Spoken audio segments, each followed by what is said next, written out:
I live down here, but it's been pulled down now. Pulled down? Yeah. Righto. Today I'm returning with some of the former residents, people with memories of living off the land here. Yeah, you can use that head of mine if you want him. Hobie was brought up here and spent a lot of his life at the mission. Some of them were married here in the church, and for all these older people, coming back here is just like revisiting their childhood. All right. Righto. Who's Lollywater?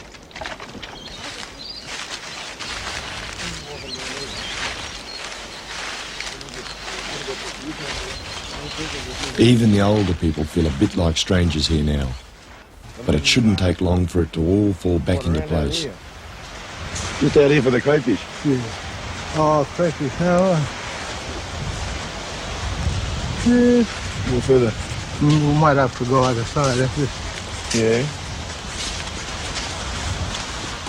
I don't know if it's tired of what to start going out or coming in. Oh, a little bit maybe. Might be going out still, eh? Yeah. Might get him later on this afternoon. Yeah.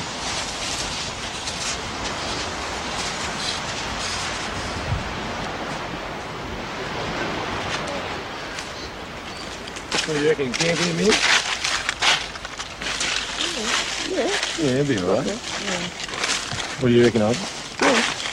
You all right then? Oh, well. Listen, you want some tucker tonight? Yeah? Yeah, I'll bring some down. I got some in the car, but I've got to go and get it later on, eh? Probably go down and fish it. Hey, get a fish in, you reckon? You reckon you catch one? Maybe. Okay. Yeah. What colour is crab, Ivy? Oh, the sand. It's not... Sand colour? Sand crab? Yeah. What are you going to use him for? Used to... Oh, there he is. There he is. What, use him for bait or what? Yes, yes.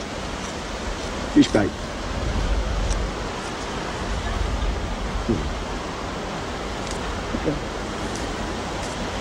You bite you?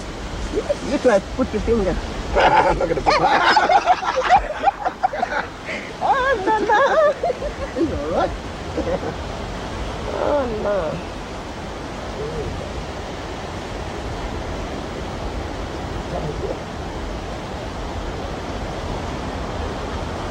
There we go. He does bite too.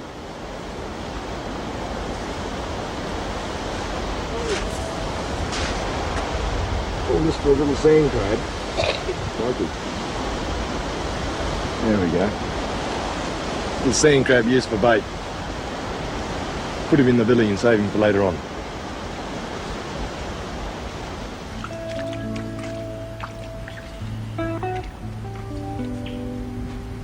Getting much bush tucker around here? No, no, no way.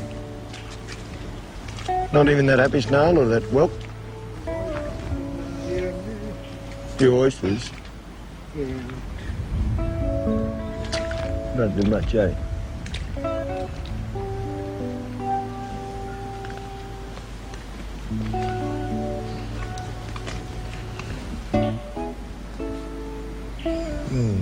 This part's a little bit behind, eh? In another corner. Yeah. Can't see oysters anymore. Down here.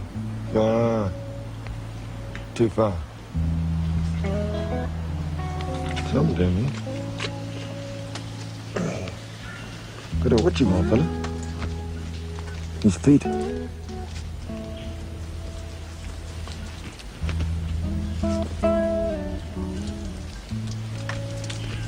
Reckon there might be crocodile here?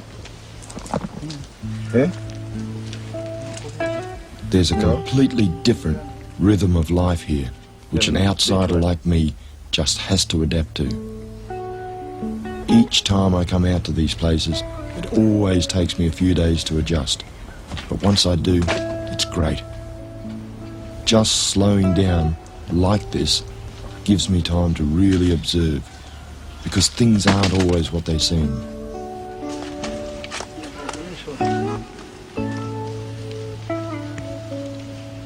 There's plenty to find here in the mangroves.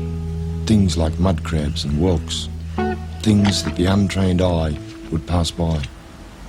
And that goes for so many things along this entire coastline.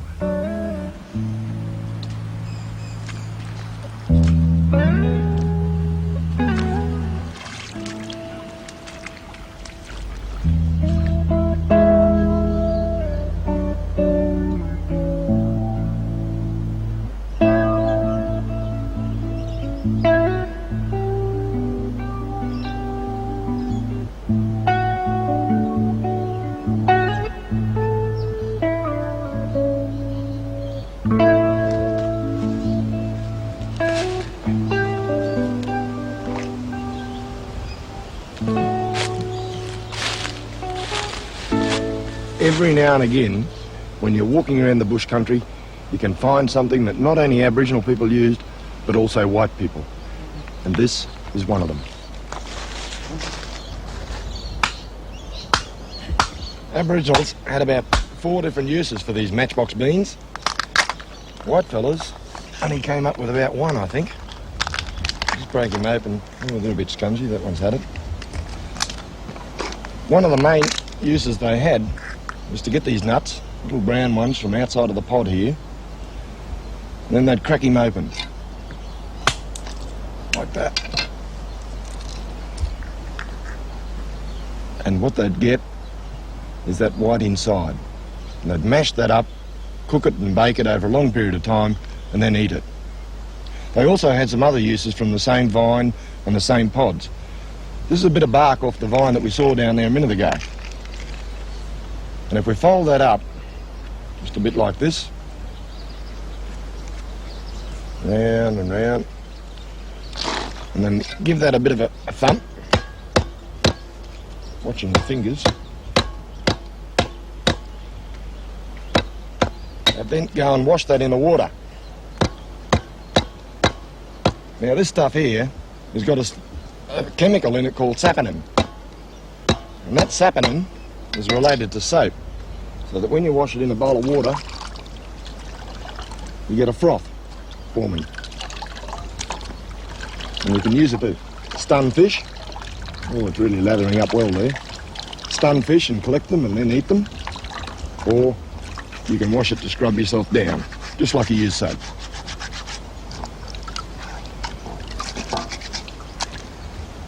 Whitefellas, of course, didn't twig to any of those uses. The only use they came up with was this fella here. And that's how it got its common name. They'd split one of the pods open, and then inside of that, they'd carry their matches, just like that.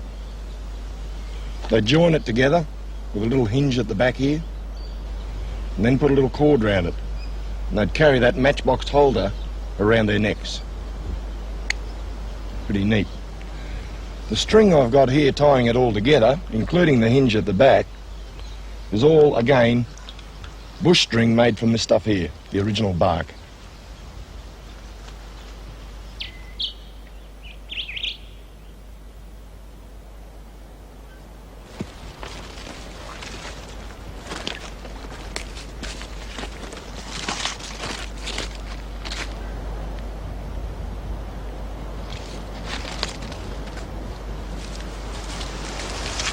This tree here has got more common names than it can handle. I think it's got the Indian almond, the Pacific almond, the tropical almond and the sea almond.